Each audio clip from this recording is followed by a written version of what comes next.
춘배의 똑똑한 부동산. 안녕하세요. 네이버 카페 현재보다 미래를 위한 경매 운영자 치우입니다. 춘배가 여기저기 많이 쓰이더군요. 우선은 제가 쓴 책 제목이 춘배이다 보니까 거기에도 춘배가 있고, 또 여기서도 춘배의 똑똑한 부동산으로 나오니까 자연스럽게 또 춘배가 쓰이고, 춘배가 여기저기 인기 스타 보니까 저도 자연스럽게 쓰게 되네요. 그냥 넘기셔도 되는 이야기입니다. 오늘은 갭 투자의 마지막 이야기를 한번 해볼까 합니다. 그동안 갭 투자는 어떤 것이고, 또 어떻게 해야 갭 투자를 완성할 수 있는 거에 대한 생각을 좀 많이 다루어 보았습니다. 다시 한번 복습 차원에서 말하면 갭 투자는 기본적으로 전세를 끼고 소유권을 취득하는 것을 말합니다.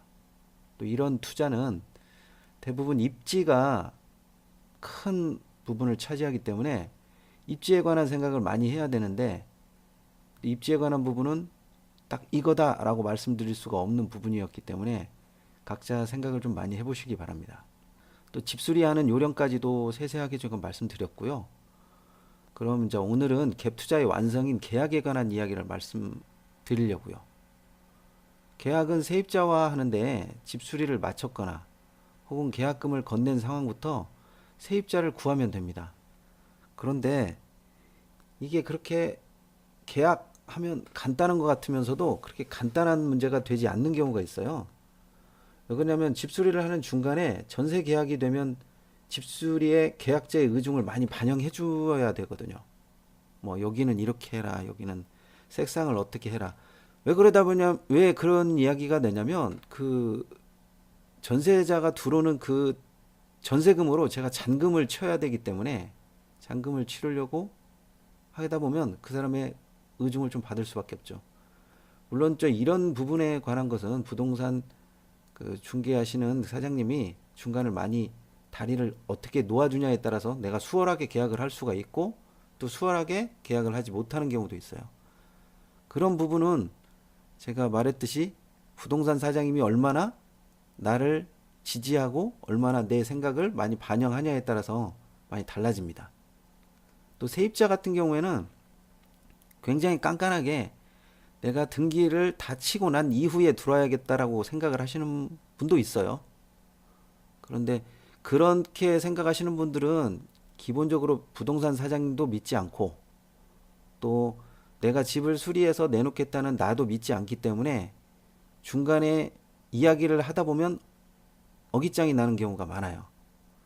근데 그런 부분은 집주인인 내가 조율하기보다는 또 부동산 사장님이 중간에 있어서 역할을 잘 해주셔야 된다고 생각을 하고, 또 중간에서 부동산 사장님을 통해서 이야기를 하는 게 훨씬 더 유리하죠.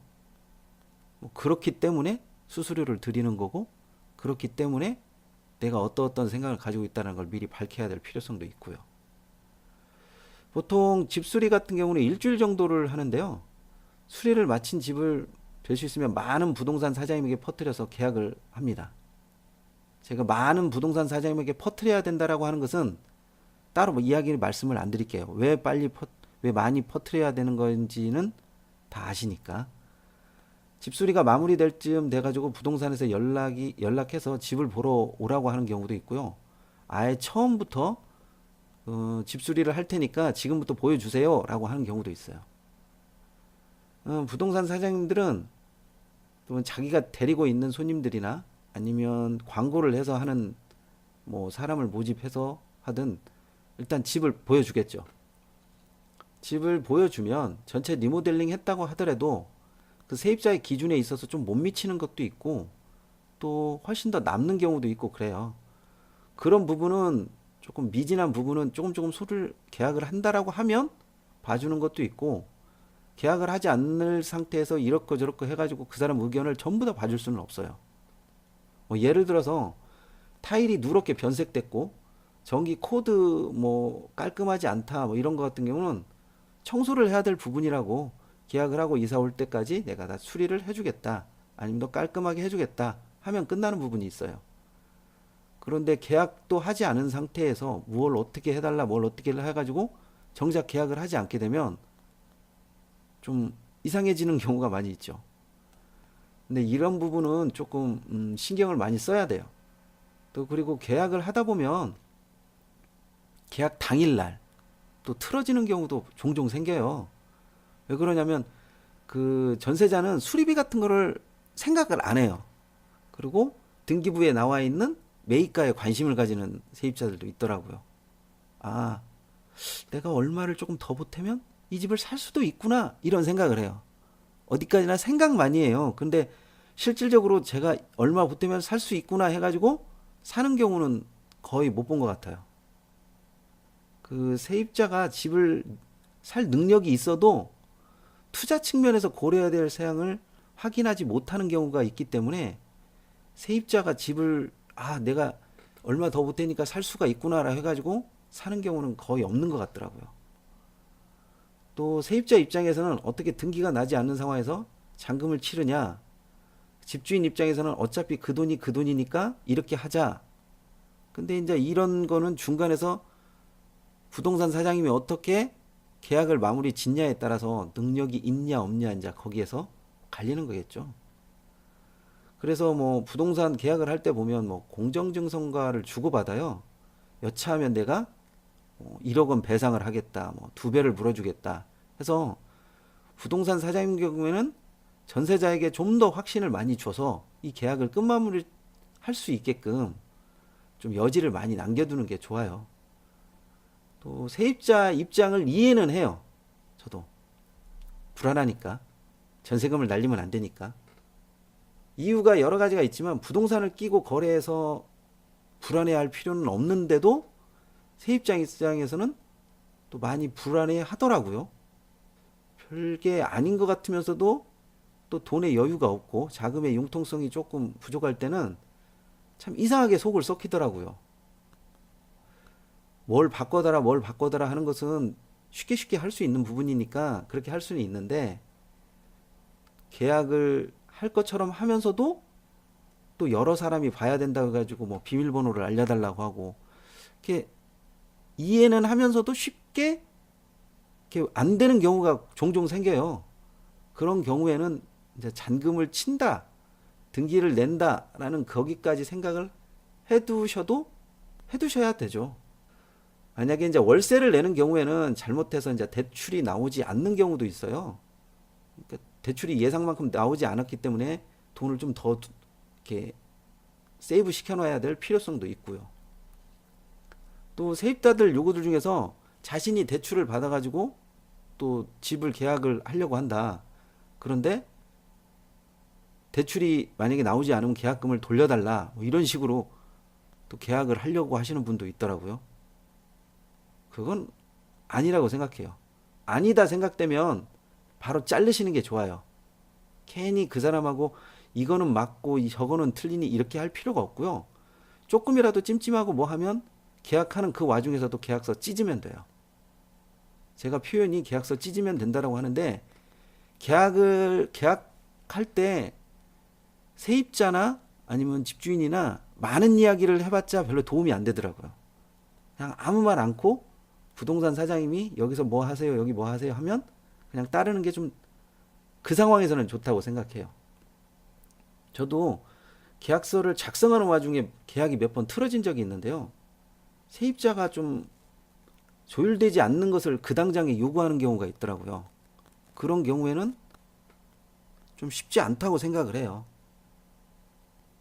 또 1억 정도, 보통 1억 정도 지방에 있는 아파트는 1억 정도 하는데 1억 정도 계약금에 뭐 100만 원 가등기 넣는다, 뭐 200만 원 넣는다, 이거를 조금 하기가 좀 그럴 때 뭐 등기가 나지 않았는 것을 어떻게 내가 더 넣냐 이런 식으로 꼬투리를 잡으면 그 계약은 안 하면 돼요. 왜 그러냐면 처음에 제가 말씀드렸듯이 전세 계약은 정해져 있어요. 사실상 거의. 제가 월세 패러다임이 끊기기 때문에 전세하고 월세하고 있냐라고 하면 세입자 입장에서는 전세를 고르지 절대 월세를 고르지 않아요. 물론 상황에 따라 다르겠지만. 그래서 저는 전세 세입자가 조금 내가 내 돈으로 등기를 치지 않느냐라는 식으로 이런 식으로 계약을 할 것 같으면 계약을 안 해요.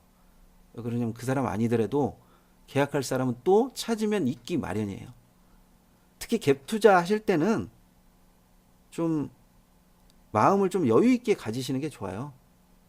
내가 등기를 치고 어차피 전세는 나가게 돼 있거든요. 지금 조금 속을 썩히냐 썩히지 않느냐 그 차이일 뿐이지 그게 뭐 큰 의미는 아니다라고 생각이 들어요. 물론 갭 투자를 하실 때 이런저런 또 신경 써야 되는 것도 많이 있고 중간에 세입자가 뭘 어떻게 해달라 하는 경우도 있어요. 한두 집이 아니고 좀 더 여러 개를 갖게 된다고 하면 그 부분이 짜증날 수는 있지만 대부분의 전세 세입자들은 소소한 것들은 거의 고쳐서 사용을 하시든가 아니면 자기가 알아서 하기도 하더라고요. 그게 어찌됐건 갭 투자의 가장 큰 매력인 것 같더라고요. 2년 정도는 큰 탈 없이 넘어가는 거. 큰 탈 없이 넘어가서 다음 연도에서 재계약을 할 때는 물가 상승분, 그 다음에 조금 기대치, 여기까지 해서 좀 더 업해서 전세금을 받을 수 있는 거. 그게 뭐 갭 투자의 가장 큰 매력이라고 생각이 됩니다. 더 나은 부분이 있다든지 또 궁금하신 거 있으시면 현미경에 들어오셔서 또 글을 남겨주시거나 또 저에게 연락을 주시면 공통의 부분은 사연을 한번 소개해가지고 모두 다 알게 하는 것도 또 좋겠다는 생각도 하고요. 갭 투자를 여기는 안 되는데요. 여기는 어떻게 되는데요.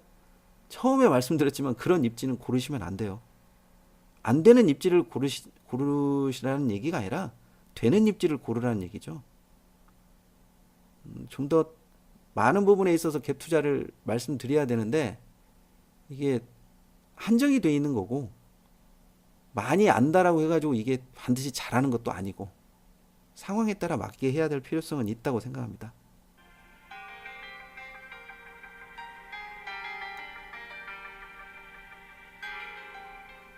또 다음 시간에 또 이어가도록 하겠습니다.